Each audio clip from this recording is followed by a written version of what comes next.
அருமை இரட்சகரும் ஆண்டவருமாகிய இயேசு கிறிஸ்துவின் இனிய நாமத்தில் உங்களை வாழ்த்தி வரவேற்கிறேன். மீண்டுமாக இந்த வீடியோவில் சந்திப்பதில் மிக்க மகிழ்ச்சி அடைகிறேன். போன வீடியோவில் 10 கட்டளைகளை பற்றி சொல்லணும் என்று சொல்லியிருந்தேன். இந்த வீடியோவில் அதை குறித்து தான் நம்ம பார்க்க போகிறோம். 10 கட்டளைகள் மோசே மூலியமாய் தேவன் கொடுத்த கட்டளைகள் என்கிற தலைப்பில் உங்களோட பேச விரும்புகிறேன். நம்ம பைபிளில் பார்த்தீங்கன்னா 2 ஏற்பாடுகள் இருக்குது. ஒன்று பழைய ஏற்பாடு, இன்னொன்று புதிய ஏற்பாடு. இந்த பழைய ஏற்பாட்டில் பார்க்கும்பொழுது யாத்ராகமம் 20வது அதிகாரம் 1லிருந்து 17 வரைக்கும் உள்ள வசனங்களை பார்த்தீங்கன்னா அதில் 10 கட்டளைகளை பற்றி சொல்லியிருக்கோம். நான் உங்களுக்காக வாசிக்கிறேன். தேவன் பேசி சொல்லிய சகல வார்த்தைகளும் ஆவன. உன்னை அடிமைத்தன வீடாகிய எகிப்து தேசத்திலிருந்து புறப்பட பண்ணின உன் தேவனாகிய கர்த்தர் நானே. இப்பதான் முதல் கட்டளையாக ஒன்று சொல்ல போகிறார். என்னை அன்றி உனக்கு வேற தேவர்கள் உண்டாய் இருக்க வேண்டாம். உங்களுக்கு புரிந்திருக்கும்னு நினைக்கிறேன். 2வது வசனத்தை சொல்றேன். மேலே வானத்திலும் கீழே பூமியிலும் பூமியின் கீழ் தண்ணீரிலும் இருக்கிறவைகளுக்கு ஒப்பான ஒரு சொரூபத்தை ஆகிலும் யாதொரு விக்கிரகத்தை ஆகிலும் நீ உனக்கு உண்டாக்க வேண்டாம். அடுத்த வசனத்தையும் உங்களுக்கு வாசிக்கிறேன். நீ அவைகளை நமஸ்கரிக்கவும் சேவிக்கவும் வேண்டாம். உன் தேவனாகிய கர்த்தராய் இருக்கிற நான் எரிச்சலுள்ள தேவனாயிருந்து என்னை பகைக்கிறவர்களை குறித்து பிதாக்களுடைய அக்கிரமத்தை பிள்ளைகளிடத்தில் 3ஆம் 4ஆம் தலைமுறை மட்டும் விசாரிக்கிறவராய் இருக்கிறேன்.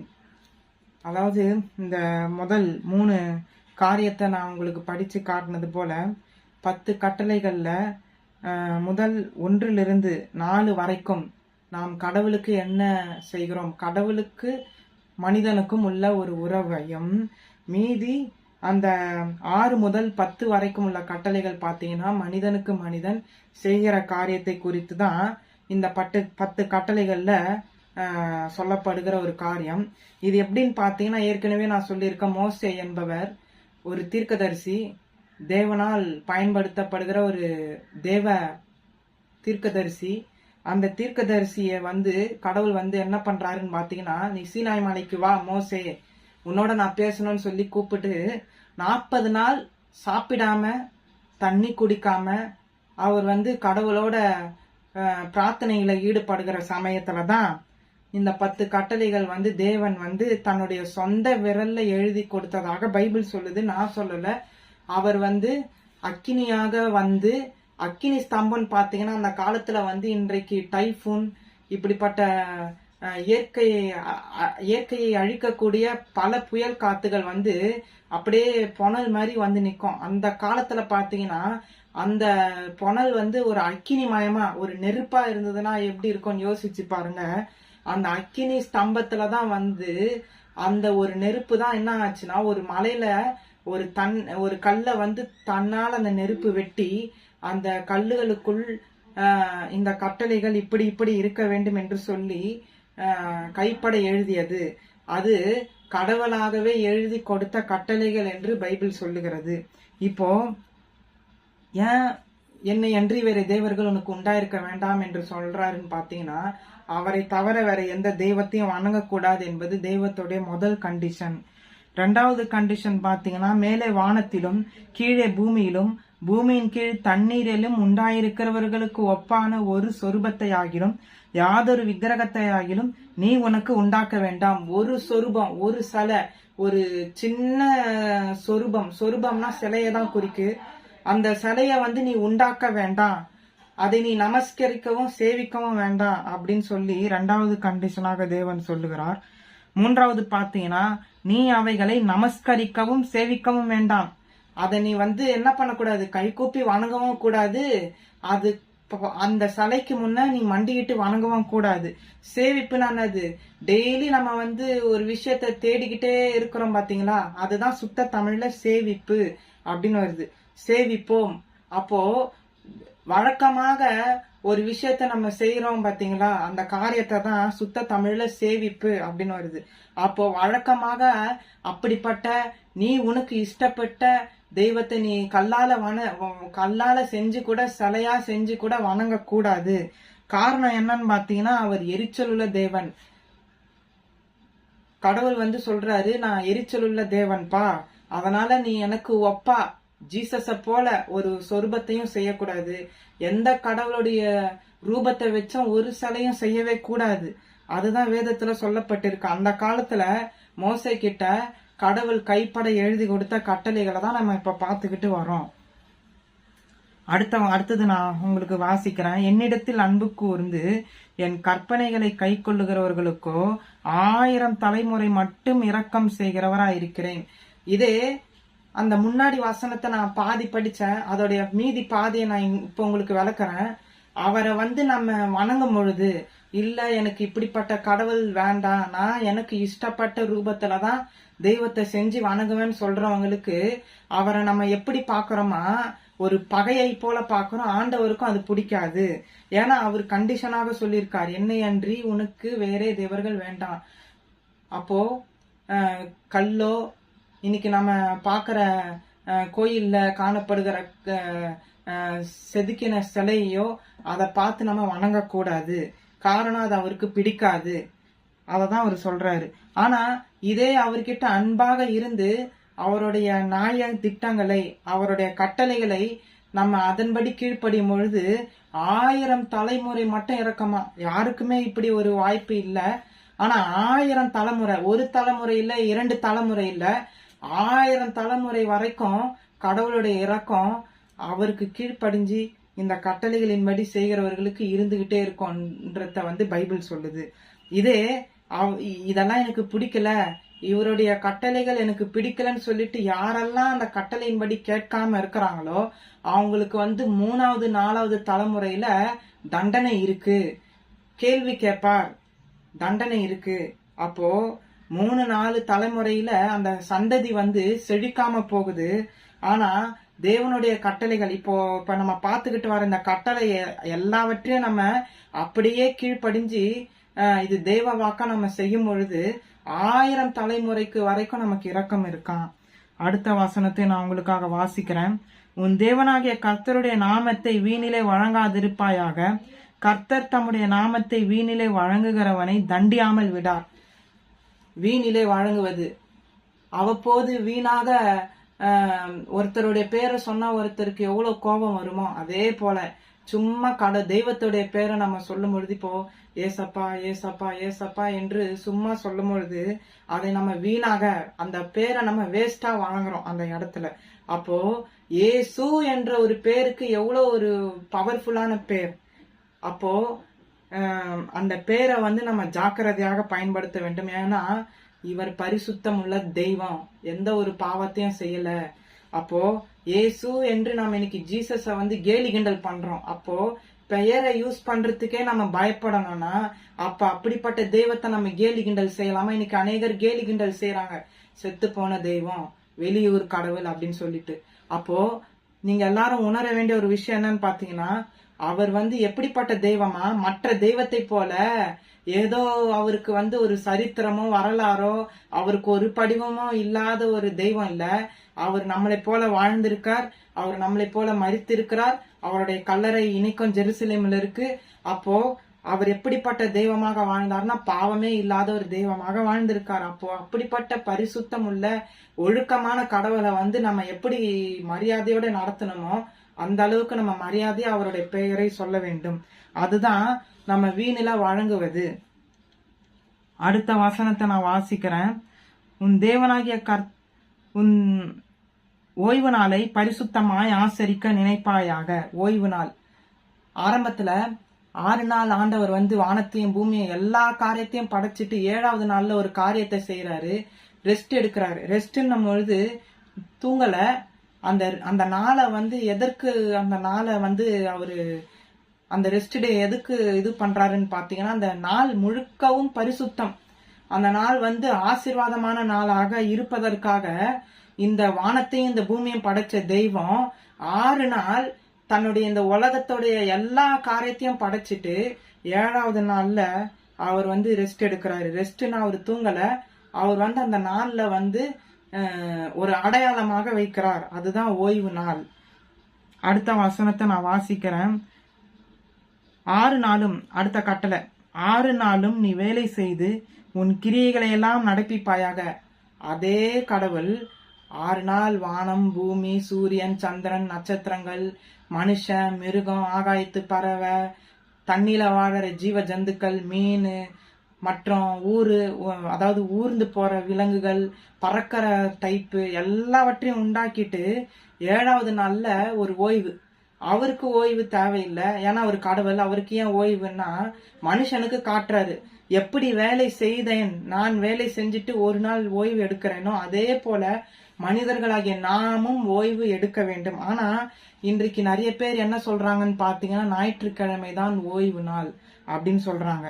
ஞாயிற்றுக்கிழமை ஓய்வாக இருந்தாலும் அதை நம்ம பழைய ஏற்பாட்டோட ஒப்பிட்டு புதிய ஏற்பாட்டுல ஒப்பிட்டு பார்க்கும் பொழுது இஸ்ரேல் ஜனங்கள் 6வது நாள்ல ஆயத்தம் பண்ணிக்கிறாங்க. ஏன்னா மறுநாள் வேலை செய்யக்கூடாது. அதுதான் அடுத்த வசனமா அடுத்த கட்டளையில சொல்லப்பட்டிருக்கு. 6 நாளும் நீ வேலை செய்து உன் கிரியைகள் எல்லாம் நடப்பிப்பாயாக. 6 நாள் வேலை செஞ்சுடு, உன் காரியத்தெல்லாம் முடிச்சுடு, 7வது நாள் ஓய்ந்துரு. அதுல கர்த்தருடைய பரிசுத்த நாள் தான் அந்த நாள், 7வது நாள். அதுல நீ உன்னுடைய குடும்பத்தார், உன் வீட்டுல வர்றவங்க, உனக்கு முன்ன பின்ன தெரியாதவங்க கூட ஒரு வேலையும் செய்யக்கூடாது. விலங்கு, எந்த ஒரு விலங்கும் அந்த நாள்ல வேலை செய்யக்கூடாது. அப்போ மனுஷன்ல இருந்து விலங்கு வரைக்கும் அந்த நாள் முழுவதும் ஓய்வு எடுக்க வேண்டும். ஓய்வு என்றால் சாப்பிட்டு தூங்குவது ஓய்வு இல்ல. இந்த படைச்ச தெய்வத்தை நினைச்சு நினைச்சு அவரை வணங்கணும். அந்த நாளை கடவுளுக்குன்னு முழுசா ஸ்பெண்ட் பண்ணணும். ஏன்னா 6 நாள் மனுஷன் வேலை வேலை வேலைன்னு ஓடுறதுனால வாரத்துக்கு ஒரு நாள் தெய்வத்தை வணங்கக்கூடிய ஒரு சூழலை தேவனே உருவாக்குறாரு. ஆனா ஞாயிற்றுக்கிழமை ஓய்வு நாள் என்று சொல்றாங்க. ஆனா இஸ்ரேலர்கள் பாத்தீங்கன்னா, இஸ்ரேல் மக்கள் இன்றைக்கும் எருசலேம்ல அவங்க வெள்ளிக்கிழமை சாயங்காலத்துக்கு உள்ள எல்லா வேலைகளையும் முடித்து விட்டு சனிக்கிழமை, அதாவது பைபிள் படி பாத்தீங்கன்னா சாயங்காலம் ஆனாலே ஒரு நாள் ஆரம்பம்னு அர்த்தம். எல்லாரும் என்ன நினைச்சுக்கிட்டு இருக்காங்க, நைட்டு மிட்நைட் 12 மணி தொடங்கினாதான் மறுநாள் ஆரம்பம்னு. ஆனா வேதத்தின்படி பார்க்கும்பொழுது சாயங்காலம் நமக்கு ஆரம்பித்து விட்டாலே இன்னொரு நாள் ஆரம்பிக்கிறது. அப்போ வெள்ளிக்கிழமை சாயங்காலம் ஆரம்பிக்கும் பொழுது மறுநாள் ஆரம்பிச்சிடுச்சு, சனிக்கிழமை வந்து விட்டது. அதுதான் தேவன் இஸ்ரேல் மக்கள் இன்னைக்கும் நீங்க யூடியூப்ல போயோ இல்ல நெட்ல போய் டைப் பண்ணி பாருங்க, சண்டே ஆர் சாட்டர்டே இஸ் சாபத் அப்படின்னு அடிச்சீங்கன்னா இஸ்ரேலர்கள் கை கொள்ளுகிற அந்த ஓய்வு நாளும் வரும். ஆனா இன்னைக்கு என்ன பண்ணிட்டாங்கன்னு பாத்தீங்கன்னா, யூதர்களும் கிறிஸ்தவர்களும் தனித்தனி, இவங்க அவங்களும் ஒண்ணு இல்ல அப்படின்றத இன்னைக்கு இந்த உலகம் அப்படிதான் பிரிச்சு வச்சிருக்கு. ஆனா யூத குலத்துல இருந்துதான் இயேசு கிறிஸ்து பிறந்தார். ஏன் அந்த ஊர்ல அவர் பிறக்கணும்னா சர்வ உலகத்துக்கும் தெரிய வரணும், இந்த இடத்துல இருந்து ஒரு சின்ன இஸ்ரேல் ஆகிய சின்ன தேசத்துல இருந்து ஒரு ராஜா தோன்றுவாருன்னு சொல்லி ஏசாயாவுல நம்ம வாசிக்கிறோம். ஒரு தீர்க்கதரிசி இயேசு கிறிஸ்துவனுடைய பிறப்பையே எடுத்து சொல்லியிருக்காரு. அப்ப அப்படி இருக்கும் பொழுது அந்த இஸ்ரேல் இன்னைக்கு ஒரு சின்ன தேசமாக இருந்தாலும் அந்த சின்ன தேசத்துல நீங்க பாத்தீங்கன்னா அவங்க எல்லாரும் சனிக்கிழமை ஓய்வு நாளை ஆசரிப்பார்கள். ஞாயிற்றுக்கிழமை ஓய்வு நாளை ஆசரிக்க மாட்டாங்க. முக்காவாசி கடைகள் அங்க மூடப்பட்டு இருக்கும். முடிஞ்ச அளவுக்கு எல்லாரும் பாத்தீங்கன்னா ஒரு வேலையும் செய்ய மாட்டாங்க. அப்போ தேவன் சொன்னபடி ஓய்ந்திருப்பது மிக மிக அவசியம். ஆனா இன்னைக்கு ஞாயிற்றுக்கிழமை என்று சொல்லி கொண்டு ஞாயிற்றுக்கிழமை ஓய்ந்திருக்கலாம், எல்லா நாளும் ஓய்ந்திருக்கலாம், பிரச்சனை இல்ல, நமக்கு சௌகரியமான நாளுக்கு தான் ஆண்டவர் கொடுத்திருக்காரு என்று சொல்லுகிறார்கள். ஆனா அப்படி இல்ல. ஆதியில என்ன எப்படி இஸ்ரேலர்கள் கை கொண்டாங்களோ இன்னைக்கு ஆவிக்குரிய இஸ்ரேலர்களாகிய நாம் ஒவ்வொருவரும் கை கொண்டுதான் ஆக வேண்டும். அப்போ அவருடைய மந்தை என்று சொல்லிக் கொள்ளுகிற நாம், அவர் எப்படி இயேசு கிறிஸ்து இந்த பூமியில வந்த பொழுது ஓய்வு நாள் தோறும் வழக்கத்தின்படி ஜப ஆலயத்திற்குள் பிரவேசித்தார், சர்ச்சுக்கு போனாருன்னு இருக்கும் புதிய ஏற்பாட்டுல. அப்போ இயேசு கிறிஸ்துவே கை கொண்ட அந்த ஓய்வு நாளை நாம் கை கொள்ள வேண்டும் அல்லவா, அவசியம் தானே. அப்போ அவர் நடந்தபடியே தானும் நடக்க வேண்டும், அதுதான் முக்கியமான ஒரு காரியம். அடுத்த கட்டளையில நான் வாசிக்கிறேன். 7ஆம் நாளோ ஏன் அந்த நாளை முக்கியமா ஓய்ந்திருக்கணும், கடவுளுக்குன்னு அந்த நாளை முழுசா செலவழிக்கணும் அப்படின்ற அடுத்த கட்டளை சொல்லுது.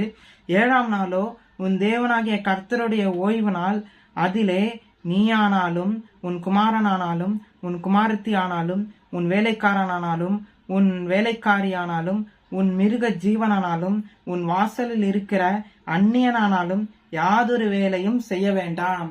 வேலையே செய்யக்கூடாது. வேலைக்காரிங்க, சர்வெண்ட் மெய்ட் யாருமே ஒரு வேலையும் செய்யக்கூடாது. அவங்க எவ்வளவு பெரிய பணக்காரர்களா கூட இருக்கட்டும். நான் கடவுளுடைய கட்டளைய முழுசா கீழ்ப்படுகிறேன் அப்படின்னு சொல்றவங்க இந்த ஓய்வு நாளை முழுக்க முழுக்க ஆசரித்தாக வேண்டும். இது பழைய ஏற்பாட்டுல கட்டாயமாக இருந்தது. ஆனா இயேசு கிறிஸ்து ரத்தம் சிந்தி ஜீவனை கொடுத்த பிறகு என்னில் அன்பா இருந்தால் என் கட்டளைகளை கைக்கொள் அப்படின்னு சொல்லி சாய்ஸ்ல விட்டுட்டாரு. ஏன்னா சுதந்திரம் கொடுத்துட்டாரு. முன்ன அது ஒரு கட்டளையாக இஸ்ரேல் மக்கள் அனைவரும் கை கொள்ளக்கூடிய ஒரு கட்டாயமாக இருந்தது. எப்ப தேவனுடைய அன்பு கல்வாரி சிலுவையில இயேசு கிறிஸ்து நமக்காக ரத்தத்தை சிந்தினாரோ, இந்த கட்டளைகள் எல்லாவற்றையும் நாம் அன்பா இருந்தால் நிச்சயம் கை கொள்ள வேண்டும். அன்பு வந்தால் கை கொள்ள வேண்டும் என்று சொல்லி இயேசு கிறிஸ்து சொல்லுகிறார். அப்போ அடுத்த வசனத்தை நான் உங்களுக்காக வாசிக்கிறேன். ஏன் அந்த நாள் முக்கியம் என்பதை அடுத்த வசனம் சொல்லுது. கர்த்தர் 6 நாளைக்குள்ளே வானத்தையும் பூமியையும் சமுத்திரத்தையும் அவைகளுள்ள எல்லாவற்றையும் உண்டாக்கி 7ஆம் நாளிலே ஓய்ந்திருந்தார். ஆகையால் கர்த்தர் ஓய்வு நாளை ஆசீர்வதித்து அதை பரிசுத்தமாக்கினார். அந்த நாள் ஒரு விசேஷமான நாள். அந்த நாளை ஆசீர்வதித்தார். ஆசீர்வாதம் பண்ணிட்டு அந்த நாள் ஓலி, பரிசுத்தம். அந்த நாள் மற்ற எல்லா நாளை விட ஸ்பெஷல், தனித்துவமான ஒரு நாள் பாத்தீங்கன்னா அந்த ஓய்வு நாள். அந்த தனித்துவத்தை தான் பரிசுத்தமாக்கினார். ஏன்னா மற்ற எல்லா நாட்களை விட அந்த நாள் மிக மிக ஸ்பெஷல். எப்படி ஒரு கலெக்டருக்கு ஒரு நாள் அப்பாயின்மெண்ட் பிக்ஸ் பண்ணி தராரோ, அதே போல இந்த வானத்தையும் பூமியையும் சர்வ சேனையும் உண்டாக்கின ஆண்டவர் ஒரு நாளை குறித்திருக்கிறார். அந்த நாள் தான் ஓய்வு நாள். அந்த நாள்ல தான் அவரை சேவிக்க வேண்டும். அந்த நாள் முழுசும் அவருக்குன்னு செலவு பண்ண வேண்டும். மற்ற எந்த நாளை பார்க்கிலும் கடவுளுடைய பார்வைக்கு அந்த நாள் ரொம்ப ரொம்ப ஸ்பெஷல். அப்போ அததான் சொல்றாரு, வேலை செய்யாதீங்க, 6 நாள் வேலைகளை முடிச்சிருங்க, 7ஆவது நாள் ரெஸ்ட் எடுத்து என் கூட ஸ்பெண்ட் பண்ணுங்க அப்படின்னு ஆண்டவர் சொல்றாரு. நன்மை செய்யலாம், ஏழை எளியவர்களுக்கு உதவி செய்யலாம், நன்மை செய்யலாம். இயேசு கிறிஸ்து இந்த பூமியில வந்த பொழுது நன்மை செய்கிறவராக சுற்றி திரிந்தாருன்னு வேதம் சொல்லுது. அப்போ நன்மை செய்வதில் ஆண்டவர் ரொம்ப சந்தோஷப்படுறார். நன்மை செய்யலாம். ஆனா தேவையில்லாத நம்மளுடைய சொந்த காரியங்களையோ சொந்த பேச்சுக்களையோ நம்முடைய சுயநலம் சார்ந்த காரியத்தை அந்த நாள்ல செய்யக்கூடாது. ஏன்னா முழுக்க முழுக்க அந்த நாள் கடவுளுடைய நாள். அந்த நாளை அவருக்கென்று செலவிட நாம் ஆயத்தம் உள்ளவர்களா இருக்க வேண்டும். அடுத்த ஒரு கட்டளையை நான் வாசிக்கிறேன். உன் தேவனாகிய கர்த்தர் உனக்கு கொடுக்கிற தேசத்திலே உன் நாட்கள் நீடித்திருப்பதற்கு உன் தகப்பனையும் உன் தாயையும் கனம் பண்ணுவாயாக. கனம் மரியாதை அல்ல, அவர்களை பாதுகாப்பது. அவர்களை இப்ப அப்பா அம்மாவை ஆனர் பண்ணணும்னு சொல்றாங்க, ஒபே பண்ணணும்னு சொல்றாங்க, கீழ்ப்படியணும்னு சொல்றாங்க. அதை எல்லாவற்றை காட்டிலும் அவங்கள பாதுகாக்க வேண்டியது பிள்ளைகளுடைய கடமை. பெற்றோர் நம்மளை எப்படி பாதுகாக்கிறாங்களோ அதே போல பிள்ளைகளாகிய நாமும் பெற்றோரை பாதுகாக்க வேண்டும். அவர்களை உதாசீனப்படுத்தி நீ போ என்று தள்ளி விடுவது பாவம். இன்றைக்கு அநேகர் வயதானவங்களை என்ன பண்றாங்க, ஓம்ல போய் சேர்க்கறாங்க. அதெல்லாம் தப்பு. அது அவங்களுக்கு செய்யக்கூடிய அன்பை நம்ம செலுத்த வேண்டும். அது அன்பில்லாத தன்மை. ஆனால்தான் கட்டளையில சொல்லப்பட்டிருக்கு, உன் அப்பாவையும் உன் அம்மாவையும் கனம் பண்ணு. ஏன்னா ஒரு காலத்துக்கு முன்னாடி அவங்க உன்னை வளர்த்தாங்க. அவங்க உன்னை செக்யூரிட்டியாக அவங்க உன்னை எப்படி பாதுகாப்பா பாத்துக்கிட்டாங்களோ அவங்கள நீ குழந்தைய போல சுமக்க வேண்டும் அப்படின்ட்டு தான் இதோடைய அர்த்தம். கனம்னா மரியாதை அல்ல. மரியாதைன்றது வேற, அன்புன்றது வேற. அதை காட்டிலும் அன்பு செலுத்துவதை காட்டிலும் அந்த அவர்களை கனம் பண்ண வேண்டும் என்பது என்ன. இப்ப அப்பா அம்மா நம்மளை வளர்த்தாங்கன்னா அவங்க அன்பின் நிமித்தமாக வளர்க்குறாங்க. அந்த அன்பின் நிமித்தமாக நம்ம என்ன கைமாறு செய்ய முடியும்? அதே நாம் கைமாறு செய்யும் பொழுது அதுதான் கனம், அதுதான் அவர்களுக்கு செலுத்துகிற நாம் மரியாதை என்று பைபிள் சொல்லுது. அதுக்கு அடுத்த கட்டளை, கொலை செய்யாதிருப்பாயாக. கொலை செய்வது பாவம்னு பைபிள் சொல்லுது. அதுக்கு அடுத்த கட்டளை சொல்லுது விபச்சாரம் பாவம். அதுக்கு அடுத்த கட்டளை சொல்லுது பிறனுக்கு விரோதமாய் பொய் சாட்சி சொல்லாதிருப்பாயாக. பொய் சாட்சினா ஒருத்தனை பழி சாட்டி அவன் மேல இல்லாத ஒரு பொய் குற்றச்சாட்டை சொல்லி அந்த நிரபராதி அந்த அப்பாவையே எப்படியாவது குற்றவாளி ஆக்கணும்னு சொல்லிட்டு நிறைய பேர் என்ன பண்ணுவாங்க, கங்கணத்தோட இந்த காரியங்களை செய்வாங்க. பொய் சாட்சி சொல்லக்கூடாது, அது பாவம். அதுக்கப்புறம் லாஸ்ட் கட்டளை 10வது கட்டளையாக பிறனுடைய வீட்டை இச்சையாது இருப்பாயாக. இச்சை என்றாலே ஆசை, மற்றவங்களுடைய வீட்டை பார்த்து ஆசைப்படுவது. பிறனுடைய மனைவியையும் அவனுடைய வேலைக்காரனையும் அவளுடைய வேலைக்காரியையும் அவனுடைய எருதையையும் அவனுடைய கழுதையையும் பின்னும் பிறனுக்குள்ள யாதொன்றையும் இச்சையாதிருப்பாயாக. மற்றவர்களுடைய எந்த காரியத்தையும் பார்த்து எனக்கு அந்த மாதிரி கிடைக்கலையே, ஐயோ அவங்களுக்கு நல்லா இருக்க வீடு, ஐயோ அந்த பொண்ணு நல்லா இருக்கு, ஐயோ அவரு மேரேஜ் பண்ணிக்கிட்டு வந்த பொண்ணு நல்லா இருக்கு, அது மனுஷனா இருக்கட்டும் மிருகமாகட்டும் மற்ற எதையும் பார்த்து ஆசைப்படக்கூடாது, அதை அடையணும்னு நினைக்க கூடாது. மற்றவர்களுடைய பொருளை திருடி அதை எனக்கு வேணும்னு சொல்லி அபகரிப்பதும் ஒரு இச்சை. அப்போ இந்த இச்சையான பாவம் இன்னைக்கு மனுஷர்கிட்ட அநேகர் இருக்கு. மற்றவர்கள் நல்லா இருப்பதை பார்த்துக்கிட்டு பொறுக்க முடியாம என்ன செய்யறாங்க, அதை நான் அடைஞ்சா நல்லா இருக்கும். இதே காரியத்தை தான் பிசாசு செஞ்சான். கடவுளுக்கு கொடுக்க வேண்டிய வணக்கத்தை தேவதூதர்கள் எல்லாம் கொடுத்தாங்க. அவரை எப்பவுமே கடவுளை இருந்தவரும் இருக்கிறவரும் வருகிறவரும் ஆகிய சர்வ வல்லமை உள்ள தேவனாகிய கர்த்தர் பரிசுத்தர் பரிசுத்தர்னு கடவுளை போற்றி பாடிக்கிட்டு இருந்த சமயத்துல பிசாசுக்கு ஒரு எண்ணம் வந்தது, நம்ம அந்த இடத்துல உக்காந்து நமக்கு அந்த பேரு புகழ் கிடைச்சா எப்படி இருக்கும், நம்ம இவ்வளவு ஞானவானா இருக்கிறோம், நமக்கு கடவுளுக்கு கீழே தானே இருக்கிறோம், ஏன் நம்ம கடவுளா மாறிட்டா எப்படி, அந்த இடத்த நான் கைப்பற்றணும்னு அவனுக்குள்ள ஒரு ஆசை வந்தது. அந்த லூசிபர் ஆகிய பிசாசு பொறாமையும் பட்டான். கடவுள் உண்டாக்கின கடவுள்கிட்டே அந்த கடவுளுடைய போஸ்ட் கிடைக்குமா என்று ஏங்கினான். அதுதான் இச்சை. ஒருத்தருடைய ஸ்தானத்தை பார்த்து ஆசைப்படக்கூடாது, அந்த இடத்துல நான் இருக்கணும், அவர் அழிச்சிட்டு நான் இருக்கணும் பொழுதுதான் அது இச்சை. அந்த இடத்த ஒருத்தர் பிடிக்கவே கூடாது, அது பொறாமையின் அறிகுறி. அப்போ ஒருத்தவங்க நல்லா இருக்கிறாங்க, அவங்களுடைய செல்வ செழிப்பை நம்ம பாக்குறோம், அவங்களுடைய வீடு கலர்ஃபுல்லா இருக்கு, அந்த வீடு எனக்கு தான் வேணும், வேற அவன் அனுபவிக்கவே கூடாது, அது எனக்கு தான், நான் அதை அடையாம விட மாட்டேன்னு சொல்லிட்டு ஒருத்தருடைய பொருளை கைமா பண்றாங்க. நம்மளுடைய பாஷையில பாத்தீங்கன்னா கைமான்னு சொல்லுவாங்க, என் பொருளை கைமா பண்ணிட்டாங்கன்னு. அப்போ மற்றவர்களுடைய பொருளை பொருள் மட்டும் இல்ல, மற்றவர்களுடைய பொருளையோ மற்றவர்களுடைய மனுஷங்களையோ இல்ல ஒரு பொண்ணையோ இல்ல ஒரு மிருகத்தையோ எந்த ஒரு பொருளையும் மற்றவர்களுக்குன்ற ஒரு காரியம் மற்றவங்களுக்கு கிடைச்சா அதை நம்ம ஆசைப்படக்கூடாது, அதை அடையணும்னு நினைக்கவும் கூடாது. அவங்களுடையதே இருக்கட்டும், எனக்குரியது சேரும் என்று சொல்லி நாம் மன திருப்தியோட வாழ கற்றுக்கொள்ள வேண்டும். இதுதான் கடவுள் சொன்ன 10 கட்டளைகள். இதுல பார்க்கும் பொழுது இயேசு கிறிஸ்து இந்த 10 கட்டளைய புதிய ஏற்பாட்டுல பார்க்கும் பொழுது மத்தேயு 5வது அதிகாரம் 18-19 வசனங்களை பார்க்கும் பொழுது கொலை செய்வது நான் சுருக்கமாக சொல்ல விரும்புறேன்.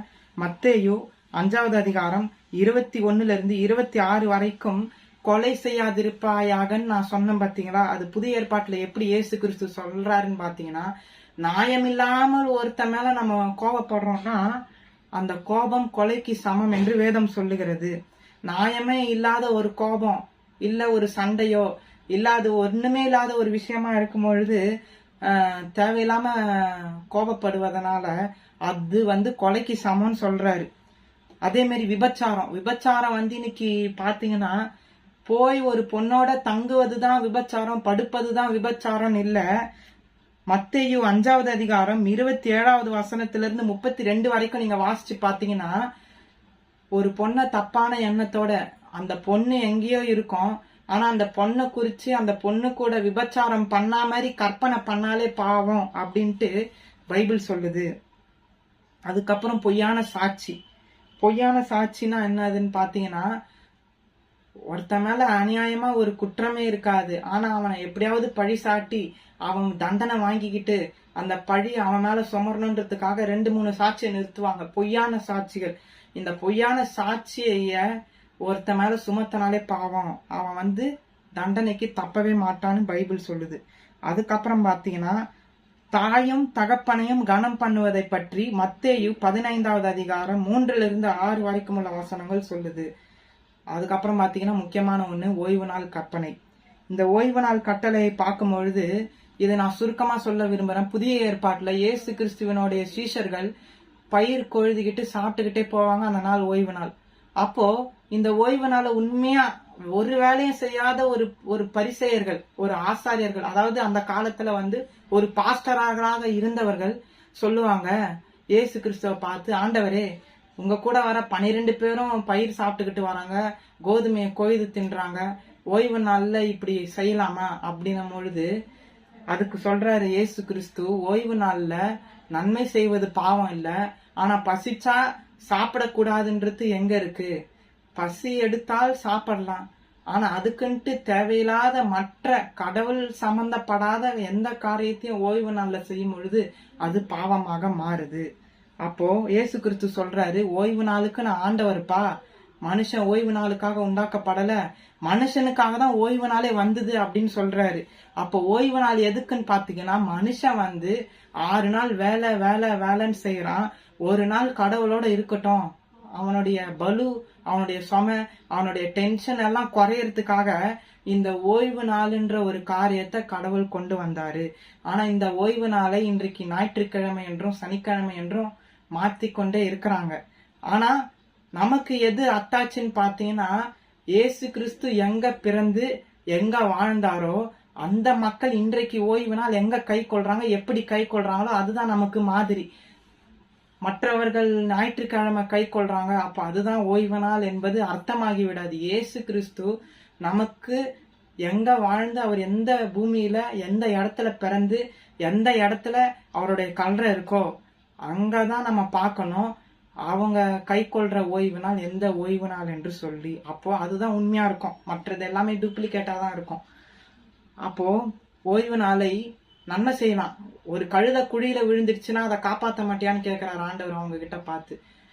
பசி எடுக்குது, சாப்பிடுறாங்க, சும்மா நடந்து போய்கிட்டு இருக்கும் போது பயிரை கொய்து தின்றாங்க அப்படின்னு சொல்றீங்களே, இப்போ சப்போஸ் அந்த நாள் வேலை செய்யக்கூடாது, அந்த நாள்ல நீங்க சும்மா போறீங்க, ஒரு கழுத குழிக்குள்ள விழுந்துடுச்சு, இல்ல யாருக்காவது உதவி செய்யணும்னா செய்யாம இருப்பீங்களா அப்படின்றாரு. அப்படி இருக்கக்கூடாது, உதவி செய்ய வேண்டும், நன்மை செய்ய வேண்டும். ஓய்வு நாள்ல நன்மை செய்வது பாவம் இல்ல. ஏன்னா இரக்கம் தான் மேன்மை பாராட்டும். இரக்கம் மிக முக்கியம். சட்ட திட்டங்கள் ஒரு பக்கம் இருந்தாலும் ஒரு மனிதனுக்கு முக்கியமா இருக்க வேண்டியது இரக்கம். அந்த இரக்கத்தின் அடிப்படையில நம்ம செய்யற எந்த காரியமும் பாவம் இல்ல அப்படின்னு வேதம் சொல்லுது. அடுத்ததாக நிறைய இருக்கு இந்த ஓய்வு நாளை பற்றின வசனங்கள். மத்தேயு 12ஆம் அதிகாரம் 10-12, அதுக்கப்புறம் 12வது அதிகாரம் 1-3. இதையெல்லாம் அதிக நேரம் எடுப்பதனால வாசிக்க முடியல, தெளிவா உங்களுக்கு விளக்க முடியல. அடுத்தடுத்த வருகிற வீடியோவில் இதை பிரீஃபாக விளக்கமாக எடுக்க நான் பிரயாசப்படுகிறேன். அது மட்டும் இல்லாம இந்த கட்டளைகள் பார்த்தீங்கன்னா, இந்த 10 கட்டளைகள் இனி வரப்போகிற பரலோகத்திலும் இந்த கட்டளைகள் வரப்போகிறது. அதை குறித்து நான் உங்களுக்கு தெளிவா சொல்ல போறேன். நம்ம சொர்க்கத்துக்கு போகணும் அப்படின்னா எதைதான் மெயினான ஒரு ஆதாரமா கடவுள் வைக்கிறாருன்னு பாத்தீங்கன்னா, வெளிப்படுத்தின விசேஷம் 22வது அதிகாரம் 14வது வசனத்துல பார்க்கும் பொழுது இததான் ஒரு பேசிக்கான ஆதாரம். எப்படி இன்னைக்கு கணக்கு இல்லாம வாழ்க்கை இல்லையோ, கணக்கு எல்லா விஷயத்துக்கும் ஒரு அடிப்படை ஆதாரமா இருக்கும். மேத்தமெட்டிக்கலால தான் இந்த உலகம் இயங்குவது போல, அது மாதிரி இந்த 10 கட்டளையில தான் பரலோகம் இயங்கி கொண்டிருக்கு. இந்த 10 கட்டளையை வைத்துதான் பரலோக கவர்மெண்டே நடந்து கொண்டிருக்கிறது. அந்த 10 கட்டளையின்படிதான் மேல சொர்க்கத்துல இருக்கிற தேவ தூதர்களா இருக்கட்டும், மற்ற எல்லா மனுஷரும் அந்த 10 கட்டளையின்படி வாழ்ந்தாதான் அங்க இருக்க முடியுமே தவிர, மற்றபடி பரலோகத்துல அவங்களுக்கு இடம் இல்லாமல் போகிறது. ஆனா இத பத்தி தான் பிசாசு அவதூறு கலப்பினான். 10 கட்டளைகள் உண்மையா கை கொள்ள முடியாது, அது பாரமானவைகள். ஆனா இயேசு கிறிஸ்து சொல்றாரு இது பாரமானவைகள் அல்ல என்று சொல்லி. வெளிப்படுத்தின விசேஷம் 22வது அதிகாரம் 14வது வசனத்தை வாசிக்கிறேன். ஜீவ விருட்சத்தின் மேல் அதிகாரம் உள்ளவர்கள் ஆவதற்கும் வாசல்கள் வழியாய் நகரத்திற்குள் பிரவேசிப்பதற்கும் அவருடைய கற்பனைகளின்படி செய்கிறவர்கள் பாக்கியவான்கள். ஜீவ விருட்சம், சொர்க்கத்துல ஒரு விருட்சம், ஒரு மரம் இருக்கு, வாழ்வு தரும் மரம். அந்த வாழ்வு தரும் மரத்தை நம்ம அடையணும்னா அந்த கனியை நம்ம சாப்பிட்டா எல்லா நாளும் உயிரோட இருக்கலாம், நமக்கு சாவே வராது. அந்த அளவுக்கு அருமையான அந்த மரத்தை நம்ம அந்த மரம் நமக்கு வந்து சொர்க்கத்துல இருக்கு. அந்த சொர்க்கத்துக்கு போய் நம்ம அந்த மரத்தை, அந்த பரலோகத்துக்கு போய் அந்த மரத்தை நம்ம அந்த பழத்தை சாப்பிடறதுக்கு என்ன தகுதி வேணுமா, அதை அடையறதுக்கு ஒரு தகுதி இந்த 10 கட்டளைகள். அப்போ கடவுளோட என்னைக்குமே வாழணும். ஆத்மா வந்து அழியாததுன்னு சொல்றாங்க, ஆனா ஆத்மா அழிந்து போகிற ஒரு காரியம். கடவுளால மட்டும்தான் ஆத்மாவை அழிக்க முடியும். இந்த பூமியில நம்மளுடைய பாடி மரிச்ச பிறகு, செத்து போன பிறகு இந்த உடம்பு போயிட்டாலும் இது உள்ள இருக்கிற ஆத்மா கடவுளை நினைச்சா நிச்சயம் அழிஞ்சிரும். அப்போ இந்த ஆத்மா அழியக்கூடாது, இந்த ஆத்மா ஒவ்வொரு ஜீவனோட எப்பவுமே வாழ்ந்துகிட்டே இருக்கணும்னா அதுக்கு ஒரே ஒரு காரியத்தை நம்ம செய்யணும். இந்த 10 கட்டளைகளின்படி வாழ்ந்தாதான் அந்த பரலோக ராஜ்யம் நமக்கு சொந்தம். இல்லை என்றால் நமக்கு சொந்தமாகாது. வெளிப்படுத்தின விசேஷம் 22:15 நான் வாசிக்கிறேன் அடுத்த வாசனமாக. யார் யாரெல்லாம் அந்த பரலோகத்துக்கு போக முடியாது. ஆனா இதுல சின்ன பட்டியலா இருக்கு. ஆனா இத நீங்க வரக்கூடிய காலத்துல இத நம்ம பாத்தீங்கன்னா பெரிய பட்டியலா போகுது. ஆனா இந்த வசனம் வந்து சின்ன சின்ன பட்டியல் லிஸ்ட் போட்டிருக்கு. நான் இதை படிக்கிறேன். வெளிப்படுத்தல் 22:15. நாய்களும் சூனியக்காரரும், சூனியக்காரர்னா சூனியம் செய்யறவங்க, விபச்சாரக்காரங்கன்னா கல்யாணம் செய்த பிறகு தப்பு செய்யறாங்க பாத்தீங்களா, விபச்சாரம், அந்த பாவத்தை செய்யறவங்க, கொலை செய்யறவங்க, அதுக்கப்புறம் சிலையை செஞ்சு கடவுள்னு சொல்லி வணங்குறாங்க பாத்தீங்களா, விக்கிரக சிலை வழிபாடு, சிலை வழிபாடு. மொத்தத்துல எந்த தெய்வத்தானாலும் சிலையா வடிச்சும் வணங்கக்கூடாது. ஜீசஸ போல, இயேசு கிறிஸ்துவ போல சிலையே செய்யக்கூடாது. ஒரே கடவுள், அவரை வந்து மனசளவுல தொழுது கொண்டாலே போதும். அவருடைய வார்த்தையாகிய வசனத்தை படிச்சு அதை தொழுது கொண்டு அதன்படி வாழ்ந்தாலே தொழுகைக்கு சமம் என்று வேதம் சொல்லுது. ஆனா நம்ம சிலையா செஞ்சு செஞ்சு வணங்குறதுனால அது தெய்வமாகாது. கைப்பட நம்ம கையால செஞ்சு வணங்குற எதுவுமே கடவுளே இல்லைன்றது பைபிள் சொல்லுது. அப்போ விக்கிரகம், சிலையை செஞ்சு வணங்குறவங்க. அடுத்தது பாத்தீங்கன்னா பொய்யை விரும்பி, எதெல்லாம் பொய்யான காரியம் நிறைய இருக்கு பைபிள்ல. ஆனா நான் கொஞ்சமாக சொல்றேன். இந்த பொய்யை விரும்பி செய்யறவங்க யாருமே அந்த பரலோகத்துக்குள்ள போகவே முடியாது. எடைய இருப்பாங்க, புறம்பேனா வெளியே நிப்பாங்க, அவங்களுக்கு உள்ள அளவுடே இல்லை பரலோகத்துல. அப்போ இதெல்லாம் பார்க்கும்பொழுது எவ்வளவு ஜாக்கிரதையாக இருக்க வேண்டும். அப்போ இன்னைக்கு நான் இந்த பதிவுல சுருக்கமாக, நேரம் பத்தாதனால சுருக்கமா சொல்லியிருக்கேன். இதை ஒரு அடுத்த பகுதியாக விவரிச்சு சொல்லக்கூடிய ஒரு காரியத்தை நான் உங்களோட பகிர விரும்புறேன். அடுத்த வீடியோவில் இதை குறித்து மிகவும் விரிவாக, மிகவும் தெளிவாக இந்த அடுத்த வீடியோவில் பதிவிட விரும்புகிறேன். இப்பொழுது இந்த வீடியோவில் பார்த்த வரைக்கும் 10 கட்டளைகள் யார் கொடுத்தார்? அது மோசே மூலியமாக கடவுள் கொடுத்தார். அப்ப அந்த 10 கட்டளையில என்னென்ன காரியங்கள் இருக்குன்றத வந்து நான் 1 by 1 படிச்சு உங்களுக்கு காண்பித்தேன். இந்த கட்டளைகளை கை கொள்ளும் பொழுது நமக்கு பரலோக ராஜ்யம் நிச்சயம் என்று பைபிள் சொல்லுது. இது வந்து ஒரு பாஸ்போர்ட் போல. இந்த பாஸ்போர்ட்டை நாம் பற்றி கொண்டு இந்த பாஸ்போர்ட்டில் உள்ளபடி நம்ம செய்யணும்னா அதுக்கு முதல்ல ஒத்தாசை யார் செய்யணும்னா ஆவியானவர் இந்த ஒத்தாசையை செய்யணும். ஏன்னா நார்மலா நம்மளால இதன்படி வாழறது கடினம் தான், கஷ்டம்தான். ஆனா இதன்படி வாழ வைக்கிறவரே ஆவியானவர், பரிசுத்த ஆவியானவர். நம்மளுடைய ஜபத்துல ஒவ்வொரு நாளும் இந்த 10 கட்டளைகளின்படி வாழ வேண்டும் என்று சொல்லி நாம ஒப்பு கொடுப்போம்.